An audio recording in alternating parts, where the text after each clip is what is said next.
గా వెళ్దాము. అంటే ఇప్పుడు చిన్నప్పుడు మన అమ్మలు ఎలా పెరిగారు? చక్కగా తినేవాళ్ళు, చక్కగా పనులన్నీ చేసుకునేవాళ్ళు.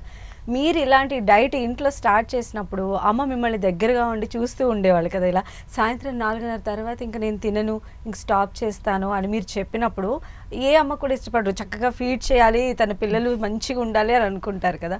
అప్పుడు ఎలా ఉండేదండి? ఇంట్లో అసలు మీరు ఫస్ట్ ఇలాంటి ఆహ్, ఆహ్, ప్యాటర్న్ అలవాటు చేసే క్రమంలో మీరసలు ఎలా ఫేస్ చేశారు? మీకు సపోర్ట్ ఎలా వచ్చింది? అమ్మ అంటేనే అసలు మా మదర్ లేరు అనేది గుర్తొస్తుంది ఈ ఇయర్ మొత్తం నాకు. అమ్మ అంటేనే అసలు అన్నీ పెడతా ఉంటుంది. మా మమ్మీ అయితే ఇంకా అన్నీ ఇది అది అని మంచిగా ఆయిల్ వేసి కర్రీస్ చేస్తారు, టేస్టీగా చేస్తారు. నేనేం చెప్తానంటే మనం ఓల్డెన్ డేస్లో లేము. మిక్సీ ఉంది, గ్రైండర్ ఉంది, కార్ ఉంది, ఇంట్లో పని వాళ్ళు ఉన్నారు. వాటర్ బాటిల్ కావాలన్నా మన పిల్లల్ని తెచ్చి ఇమ్మన్నా మనం పరిగెత్తుకుంటా వెళ్ళి తెచ్చిస్తారు. మనకు అంత బద్ధకం కూడా ఉంది. I'm also human. నాకు ఒక్కొక్కసారి వెళ్ళాలనిపించదు, తెచ్చుకోవాలనిపించదు.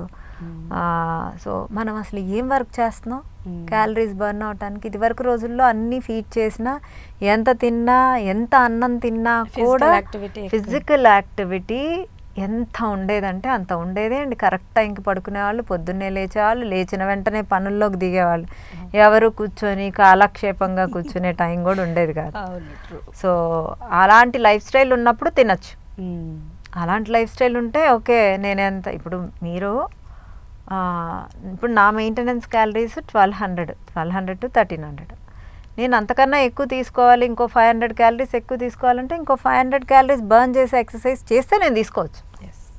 అలా క్యాలిక్యులేట్ చేసుకోవాలి. మీరు వెళ్ళండి, జిమ్కి వెళ్ళండి, లేకపోతే నా వాకింగ్ అసలు 1 hour నడిస్తే ఒక 150 క్యాలరీస్ 120 క్యాలరీస్ ఖర్చు అవుతాయి. ఒక్కోసారి మెటబాలిక్ రేట్ తక్కువ ఉంటే 100 క్యాలరీసే ఖర్చు అవుతాయి. మీరు అప్పుడు ఎన్ని గంటలు నడవాలి? 500 క్యాలరీలు కావాలి అంటే, so count your calories, do count everything. మీరు తినేది ఎంత? ఓకే, నేను ఈరోజు వండుతాను, నేను ఒక ఆమ్లెట్ వేస్తాను, మీరు ఒక ఆమ్లెట్ వేస్తారు.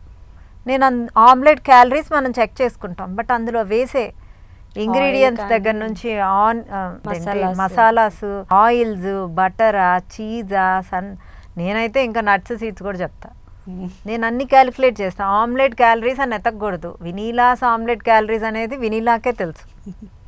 సో లెస్ ఆయిల్ అనేది ఎప్పుడు ఆల్రెడీ నా డైట్లో మంత్కి 1 kg కన్నా వాడకూడదు. ఓకే.